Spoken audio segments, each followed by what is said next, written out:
Welcome to Behind the Audition podcast with your host, Curt Hilton. Listen in on interviews with voiceovers, filmmakers, producers, animators, and much more. Curt, a voice actor himself, will give insider tips to the business, talk with guests about how they got into the business, and be sure to stay tuned to the end of the podcast when he challenges his guests with a pop-up audition. Now it's time for Behind the Audition podcast. Here's Curt Hilton. Welcome back to another episode of Behind the Audition podcast. I'm so excited you're here, and today you're going to love this episode. I got to sit down and talk to Nicole Russin-McFarland. Nicole is an amazing director, composer, model, and she's even done animation. We talked about how she got into the role of directing movies, how you can see actually some of her movies on TV, how she learned to compose music on a road trip, and we talked about why some of the on-screen actors nowadays are taking over all the animation roles. So sit back and enjoy another episode of Behind the Audition podcast. And welcome to the show, the one, the only, Nicole Russin-McFarland. How you doing today? Oh, I'm awesome. Awesome. So how are things in the pandemic world where you're at today? I don't go out. So I barely go out. And that's so I'm not really a good test of somebody who can be briefed about the pandemic or vice versa. Oh, I totally get it. I'm always so curious to see what people are doing because I'm the one to go out and get something, then I head back home. And I think I've become numb to the whole not really being around a bunch of people. And I'm like the biggest social butterfly that you'd ever meet. And I'm kind of getting used to it. And it's kind of scaring me. You know what I mean? Yeah. So tell me about yourself. When did you get into the world of directing? I'm a voiceover, and I love that I get to talk to you. And thank you again for being on the show and talk to you as a director. How did you get into the role of directing? Nobody hired me, so I had to start on my own. That's the answer. Well, awesome. So Yeah. what was it about directing? I want to be a director. What was it that made you want to be a director? When I was younger, I didn't know what it was called, but I really thought Marilyn Monroe and all her friends and all these old movie stars would get together and determine everything that they wanted so that they would write their own material and jokes, pick out their own clothes, hair, makeup, songs, and all those things that I didn't know there was a job called film director for that. And as far as those wanting to be a director, what advice would you give to those? Like, I want to be a director. I think being a director is cool. What advice would you give to those seeking to be a director? Oh, go ahead and make your own work as soon as you can. And it doesn't matter how cheap and junky it is, because at least you will have IMDb credits. And you can still get your IMDb credits from things that are on YouTube or other outlets. Although, I kind of flip back and forth between publishing my work on Amazon and YouTube. So I'm going to put some of my things that were previously on Amazon back up there. One of them's already on there, one short. But just make material, because if you don't and you wait forever for people to hire you and you have stars in your eyes and that sort of thing, that doesn't happen. And as far as like when you get a hold of somebody or somebody gets a hold of you to direct their project, or they find your project. That doesn't happen. You have to make your own work. And it's very dreamy, but I mean, if you're not Olivia Wilde and you're already or a Brad Pitt or one of those types of people where you have a long history of being in the public eye with your acting, you're not going to get hired. I'm sorry. That's just the way it is. And when you read these stories about people who land in LA or New York and that sort of thing, and then they just make it, those are fake. So. I hear that a lot. A lot. Like, a lot of people aren't living in LA doing the acting. No, it's not that. It's the casting couch, and the people are covering up for what. And I've seen it in person, and I've been like, "Who's that person?" And they're like, "Oh, I don't know." And then we find out like 6 months to 12 months later, or whatever it is, that the person we saw with that older man who we recognize is a new up and coming actress who's a new star, or sometimes a man. So those are the very fake stories of like how I made it as a screenwriter or an actress or whatever. No, you didn't. You're just covering up. And that's perfectly, I just kind of wish people would say what they're doing, because It would make things a lot easier on people, and then people wouldn't be so hard on themselves.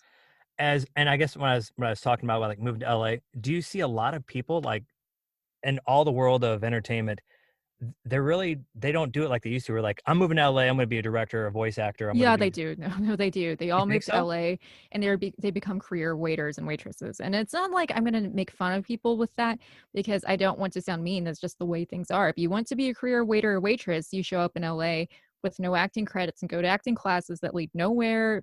I mean, that's just the life for many of these people. And if you are wise, you get your acting credits before you go to LA. That's awesome advice. Because Yeah. I always wonder, because I live in North Carolina, and not far from where I'm at in Raleigh is Wilmington, North Carolina. And they call that the Hollywood East. And we have a lot of people going out that way because they're filming out this way. I wouldn't really call it a hub of entertainment necessarily. I mean, it's not like Hollywood's picking up and moving there. You Right. know what No, I no, mean? I Like, understand. Yeah. yeah. It's just because, like, that's another thing too. People are like, you can move to this unknown location or this city and then you can make it. Like, no, you can make it if you create your own work and that sort of thing. But don't think that you move to, wherever it is in North Carolina or Canada or whatever it may be, and you're going to be suddenly bombarded with acting work. You're not, because those roles are being cast in LA. That's awesome to know. That's awesome. Great Yeah. advice. And as far as, do you direct a lot of movies where you have to do with a lot of actors at one time, or is it like separated like they say it is, where like you'll direct 10 today or 2 today? How do you guys do that? Well, at the moment, because everything is animated, I only deal with people kind of emailing them what I want or sometimes texting them. And when they are free from whatever it is they are doing, so that may vary from people with day jobs all the way to people who have children and their day jobs are caring for their children. And that often, surprisingly, sometimes includes men. People think it's stay-at-home mothers. It's a stay-at-home father thing more frequently for me. And I just talk to them or text, like I said, and then I say, like, when your child is taking a nap or whatever the situation is, we can get this email back. That is great. That is Yeah. great. Now, with voice actors and other actors, you deal with the animation. Do you see more actors on film are taking the jobs of voice actors nowadays? Yeah, I would say so because people, for whatever reason, I don't think that's the way it should be. They'll look at somebody.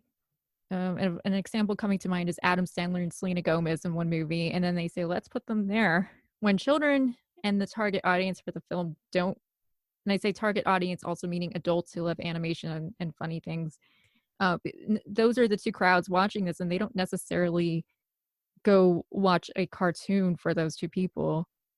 Yeah, I mean, it makes no sense. And also, lots of acting jobs are very strangely given away for bizarre reasons.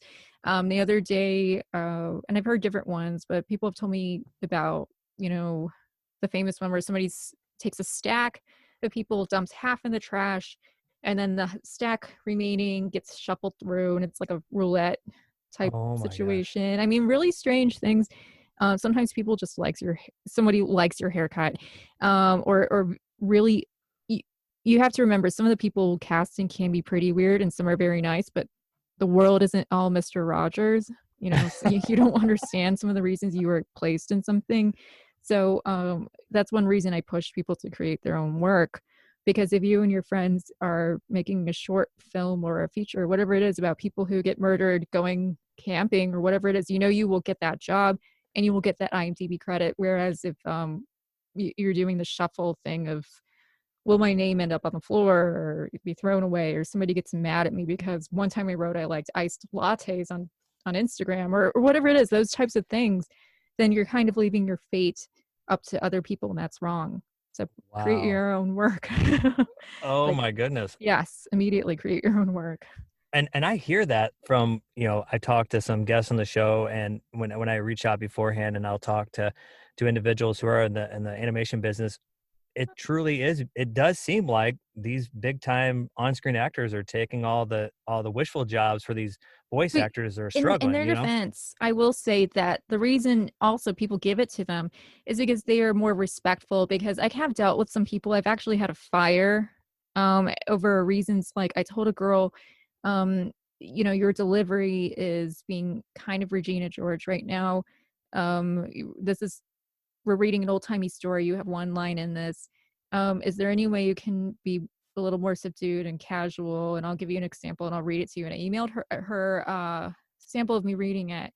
and she blew up on me and started telling me off and saying that she couldn't act the way I wanted because she has a young voice. And I was going to say, like, that's not the truth, because it has nothing to do with your age of voice. And she doesn't have a young voice, by the way. She has a Kardashian accent, which is quite a different story.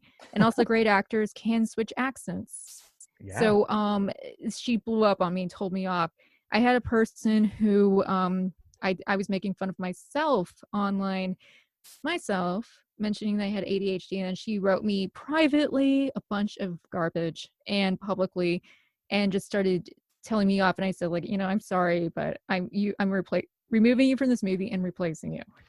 Oh, and she proceeded to tell me off. Like, I'm laughing as I say this because it's in hindsight, but those are, when you see people who have made it, the chances of that sort of thing happening are far diminished. I also have lots of people, I would love to have a role. You send them a role, you may write a role specific to them, one sentence to give them their first ever IMDb acting credits, and then they don't show up, or they say, like, I got drunk or whatever it is. And if you want to party, make that your business, but don't please do this to me.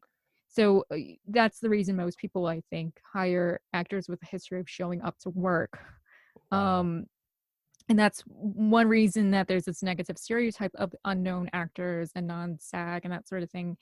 And also, a hint of ungratefulness, because, I've had some things where I've had to redo things that I've done with, not necessarily acting, with like a long time ago with modeling. Like, this pose isn't working. Can you try this? Do you mind if we put your hair up like this? And it's going to take 15 minutes. And I remember one time having a massive headache from having this, I don't know how to, like, a fembot hairdo where it was really tall, like Austin Powers, and was giving me a headache and making me sick, like quite literally sick. And I didn't say anything. And I told the people at the end, excuse me for a moment, I feel a little ill. But other than that, I was like sick for 45 minutes, and I was polite because I was grateful to have a job. And that's something that many people now don't have. They're very ungrateful. The worth ethic is there, and you hit the nail on the head 3 times there.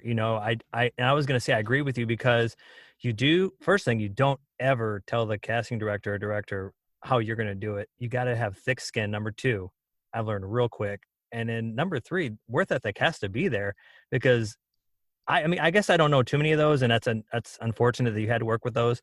Most voice actors that I know, they will work 70 hours in a day if they could. That's impossible, but they would do it because they want to do this job so much. And it's unfortunate that the ones who get that chance ruin it for those. Yeah, and before we get this point, I do want to say that very often from my own experiences, when you submit your voice acting information and all of that to people, they don't listen to it. And I know so because one time I wrote a letter to a more, I wouldn't say like an A-list place, but a place that gets people some prominent work in LA. And the woman told me not to send her singing samples, which is funny because I didn't. And I told her politely, like, I didn't send you that. Please, if you would kindly listen to them, you will see that they are not singing, they're acting samples. And she said that I was sending her singing samples because I listed in my resume that I do film score composing and, kind of the successes, just kind of like a minor senses, successes of my film score music on Spotify, etc. And she was really mouthy with me. So that happens all the time, that people, I had a former modeling agency who one time I emailed her, I said, like, these are my new pictures I got. I've worked with different agents. And this is a woman who had a very bad drinking problem, and I knew about it. And she was also very mean. And she tried to re-sign me as a new name to her roster. And I said, like, I'm already with your agency. Wow. After the day before telling me how ugly my pictures were, then she said, they're beautiful. Let's sign you. So many people are out of it, and or jerks, and then, or dare I say, confused, or whatever their excuses are, and you are the victim of them being stupid. I appreciate your honesty. This is great. I mean, this is things that people should know. One thing I would like to know is, as a director, what is the process, the first step of preparing a movie? What do you like to do first before directing the movie? I write the music because that's kind of the thing I love the most of the film process is the music. So I always do that, and then I try to fit the story and all the stuff into I guess the time frame guidelines to the music, and it works particularly well when you have something like this feature that I'm currently working on as people are listening to this episode, which is inspired by the music from Peer Gynt. So it's kind of this I don't know if I can pull this off, but I would love to have it really old-timey, where it's like back to back, start to finish, just smack dab full of music, the way that operas and old plays used to be, and in fact, Peer Gynt used to be. So, things like that. And then if I can do that all of my life, that would be wonderful, because the musical cues right now are very strange, and very often you'll just see some, like Jason Momoa or whoever running, and then you hear banging and clashes, but there's no real musicality to it, and there's no I guess you would say no music to the music.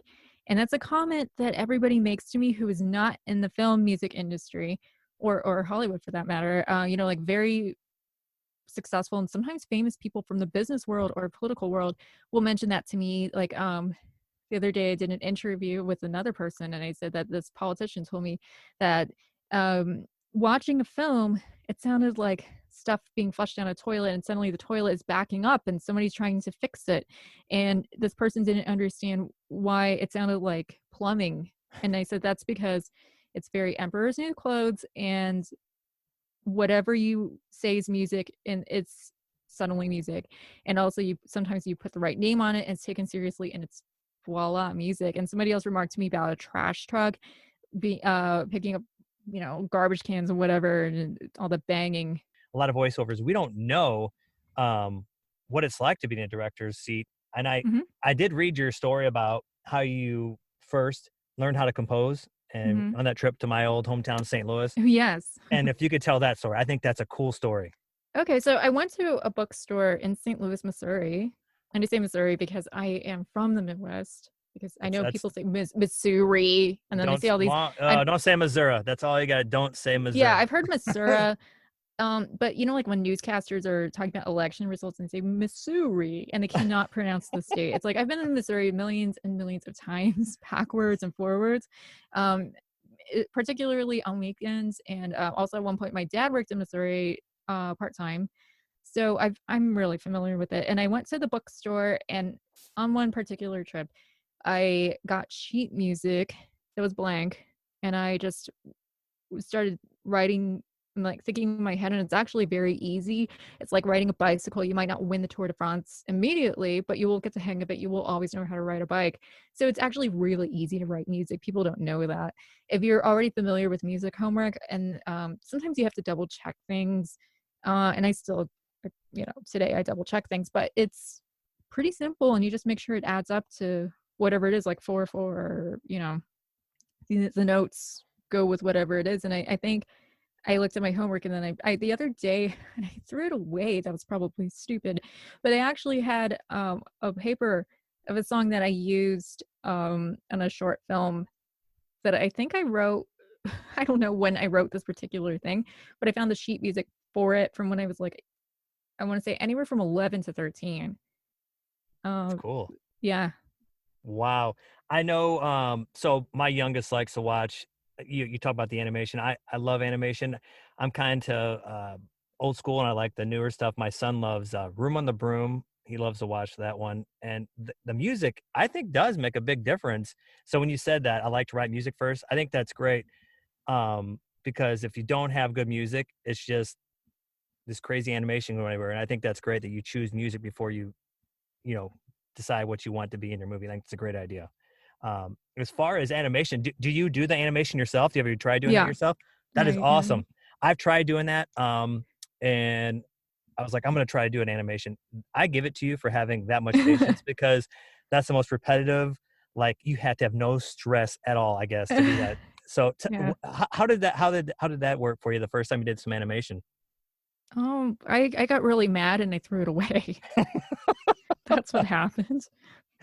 Oh, I was just watching the trailer to the Homework's Revenge, Esther in Wonderland. Yeah. That was awesome. I just want to say, thank you. Great work on that. I love the animation and the transitions in the trailer. And what can we look for in that? Okay, so I'm actually in the movie. The trailer, I'll have a second one, but there's a trailer that I will cut that shows me as I am. And because I always forget this word, I wrote it on my notes, rotoscoping, which is like the old fashions. It's what I am doing to put myself in the movie, along Whoa. with an actor called Ryan McGregor, who's the Mad Hatter. And I'm a cartoon, but what rotoscoping is the reason I had that, and I hope you don't mind me going a little longer here to No, and explain. Okay, no, okay, no. good. Yeah, we trust me. There's no time limit. Okay, that's It's good. it's all about you. Yeah. Okay. So this is some backstory that, and so the adventure of, like smiling when I say this, so I'm like slipping up my words. Okay, The Adventures of Tintin is a movie that, if people don't know, is a motion capture film, meaning like all these people acting with weird helmet things and on showing human expressions and all that into a cartoon, and it's made by Steven Spielberg and Peter Jackson. Now, Peter Jackson happens to be my favorite movie director for the reason being, and he and James Cameron, for the reason being their career achievements, and that they didn't grow up in Hollywood, etc. They achieved these things without anyone aiding them, and other stuff. So in 2011, I wrote a book that's I didn't think it would go anywhere, at least back then, but I wanted to have this story down, for having heard about the Adventures of Tintin being made and released and all that. That would be my first big timey A-list director thing that I would make in New Zealand. It's called The Big Bad Wolf Strikes It Rich, and the lead character is named in honor of Sir, yeah, Sir. Oh, I told you I'm excited. That's Okay, awesome. Sir Peter Jackson. Yeah, I get kind of like, how do I smile and talk at the same It's time? okay. Because It's okay. it's It's like awesome. silly. How do people talk and smile? I don't know how to talk show hosts do that. But anyway, Sir Peter Jackson's character is not really him, but I named it in honor of him. Aladdin Todd Jackson, who's the big bad wolf, but he's really not bad, and we get into that, and it's like this. I was thinking about switching it over to the 90s because that would be fun. But he's a stockbroker in Manhattan, and I wanted to write about this world of Manhattan. And although I'm from Illinois, I've been to Manhattan so much on and off in life, and I've lived there on and off and all that. And I just kind of know it forwards and backwards, again, like St. Louis. And I wanted to capture that realism from this into a children's film that adults can also watch. And so anyway, just kind of my good luck charm. I didn't tell anybody about it. And to this day, I've wanted to do that. And the thing that is closest to motion capture, which they also use in Avatar and all those cool films, is rotoscoping, where you take like me acting in front of a really tacky green screen that I got at Walgreens, which is not even a real green screen. It's a neon paper. And I got several pieces of neon paper and taped them together with tape from Home Depot, which is a blue, like you're painting your house Yeah. type thing. Yeah. And sometimes I spill over from myself from the green screen, but that's okay because we can edit that out on the computer and paint that out green. And anyway, rotoscoping, you trace over the person who is acting, and you can improve on it. So like, there was a moment where there was some under eye circles when I phoned myself, and I made sure, let's not trace the under eye circles from that angle. Let's like make it pretty, like an Instagram girl type pretty, so Yeah. and some things are really hard to capture, like hair color, which I didn't actually know. In real life, my hair is the color of cat food. Like orangey brown. You can't tell if it's orange or brown. Mm-hmm. You don't really know. And on film, it just looks different. And according to the lighter, or within seconds, it looks different. And in rotoscoping it and putting paint colors and stuff, it looks further different.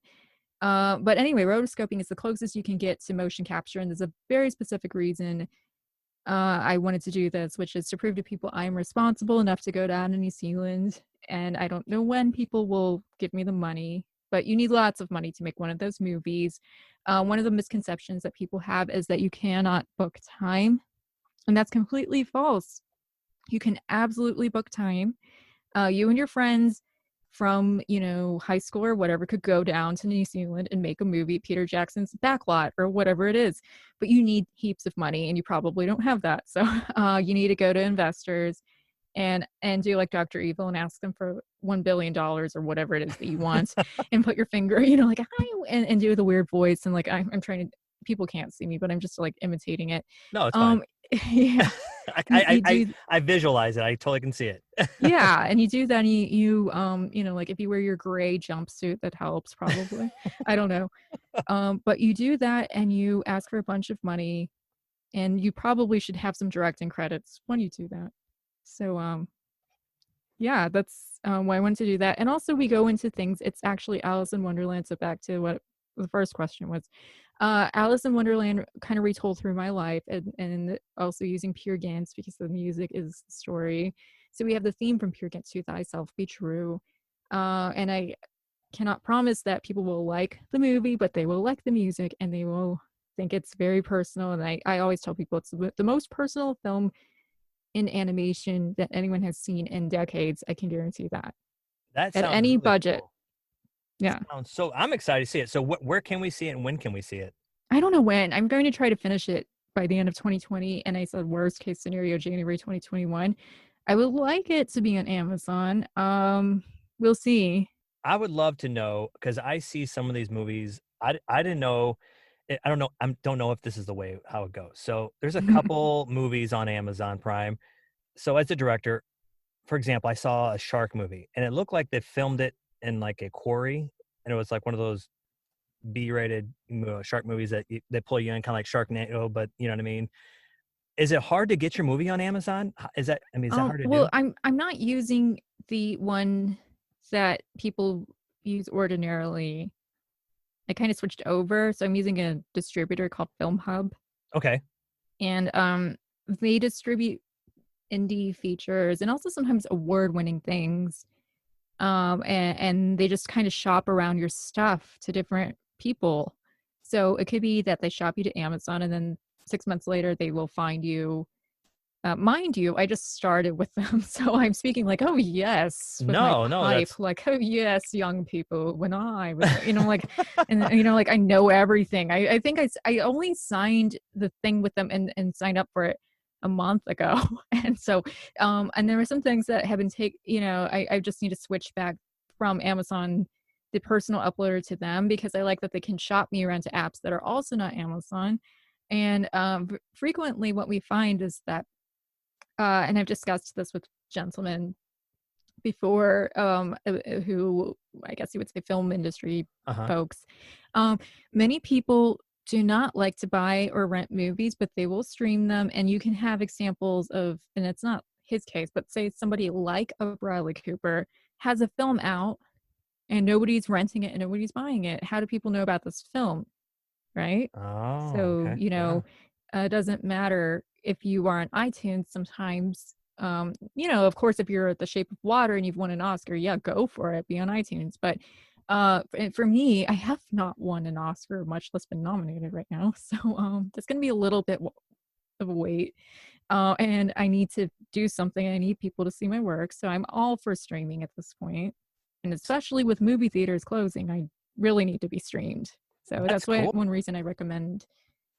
And also, you know, Film Hub can stick you in Australia and New Zealand and other countries. And if you have your stuff captioned in other languages, you know, Sweden, etc. So that's the neat thing about them. It's a little bit different than just going right to Amazon.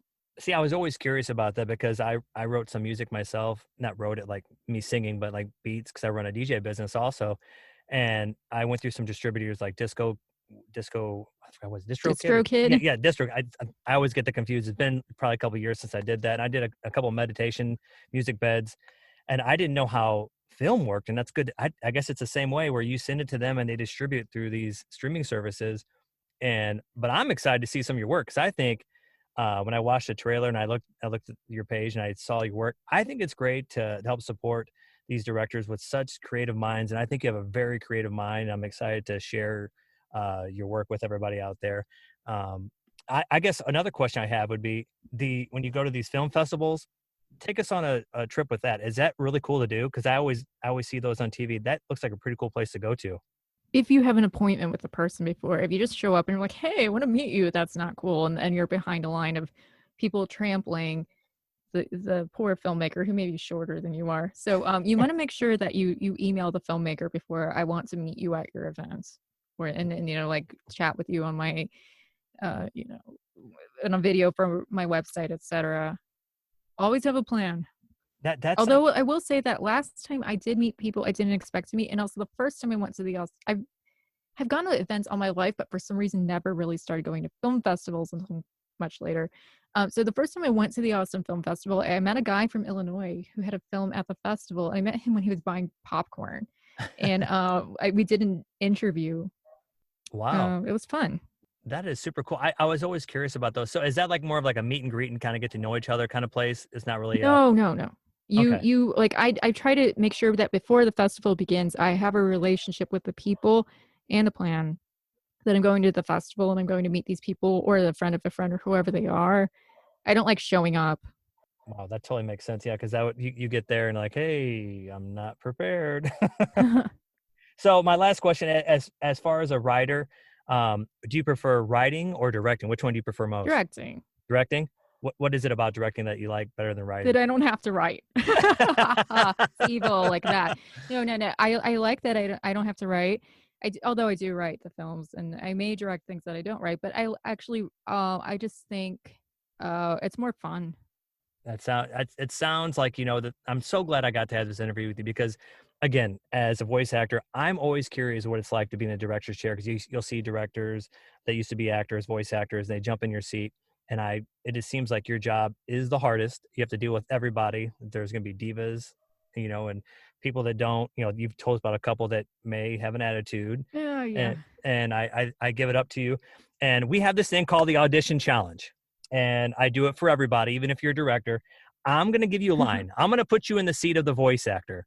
But you have to tell me what accent you want. Okay, I will direct you. See, I get to direct. This is awesome. Or like if what voice you want, you know, like how deep or low or whatever. Awesome. See, this is great. I get to direct. All right. So let's think of a movie. What kind of movie do you want to do here? To throw something at me. Well, I did a thing in my cartoon where we have a Terminator 2 intro. It's a parody of Terminator 2. Perfect. Okay. All right. So you're going to be a Terminator. Oh, fun. I was in this one too. Awesome. So you're going to be a Terminator. And the words are, what is this? Oh my, the tight roll pants jeans are back in stock. Okay. What is this? The tight, the low-rise jeans are back in fashion. It's like Gru is the Terminator. I love it. That was awesome. You did great. You did great. The last thing, one last thing. What would you tell those, again, getting into the role directing or writing? What good advice on the way out would you tell them? After create your own work, I would say, do not take bad business deals, and also do not sign with agents who want to exploit you or do bad things to you, not pay you, and those kinds of problems, because it's better to be without an agent than have an agent like that. Perfect. And where can we watch your stuff that you have out there right now? Well, a mix of Amazon and YouTube. I'd like to put more of it on Amazon, but we'll see. And I will have a link to all her work on the webpage. And I just want to say thank you so much. Thank you so much, Nicole Russin-McFarland, for being on the show. You're awesome. Thank you. Thanks for listening in on Behind the Audition podcast, made possible by Hilton Productions. If you need a male or female voiceover, contact us at hiltonproductions.com. Hilton Productions, let our voices do the selling.